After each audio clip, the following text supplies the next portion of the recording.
काफ़ी सारी important update आ रही है जो आपको मेन स्ट्रीम के न्यूज़ चैनल के ऊपर भी देखने को नहीं मिलेगी, इसलिए इस वीडियो को अंत तक जरूर देखें। सबसे पहले बात करते हैं, प्रधानमंत्री मोदी ने मलेशिया के विजिट को कंक्लूड करके भारत वापसी कर ली है, लेकिन मलेशिया के कुछ इम्पोर्टेंट एग्रीमेंट साइन हुए हैं जो दोनों देशों के टाइज को और मजबूत करेंगे। सबसे इम्पोर्टेंट न्यूज़ यह निकल कर आ रही है कि यह भारत की यूपीआई पेमेंट सिस्टम अब मलेशिया में भी लॉन्च होगा।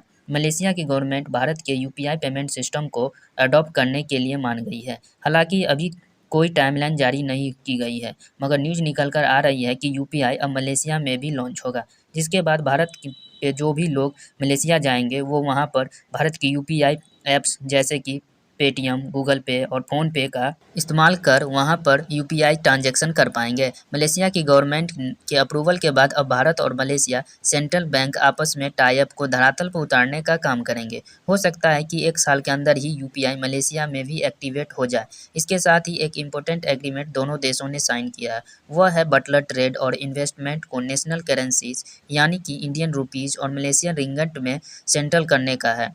दोनों देश लोकल करेंसीज में ट्रेड सेटलमेंट के लिए एक मैकेनिज्म रेडी करेंगे ताकि यूएस डॉलर, यूरोज और फिर युआन के ऊपर से डिपेंडेंसी को ख़त्म किया जा सके।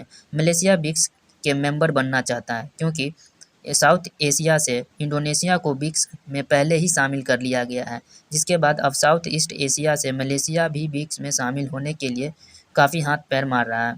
भारत ने प्रॉमिस नहीं किया है, लेकिन भारत ने कहा है कि हमने नोट किया है कि मलेशिया ब्रिक्स के मेंबर बनना चाहता है, इसके ऊपर हम विचार करेंगे। वहीं पर मलेशिया ने भारत को यूनाइटेड नेशन सिक्योरिटी काउंसिल में परमानेंट मेंबर के लिए समर्थन दे दिया है। मलेशिया और भारत के ज्वाइंट स्टेटमेंट आई है, उसमें मलेशिया ने यह प्रतिबद्धता जताई है कि परमानेंट मेंबर बनने के लिए मलेशिया भारत को सपोर्ट करेगा। इसके अलावा एक सेमीकंडक्टर के ऊपर एग्रीमेंट साइन हुआ है और भारत ने मलेशिया में एक नया कॉन्सुलेट खोलने की अनाउंसमेंट कर दी है।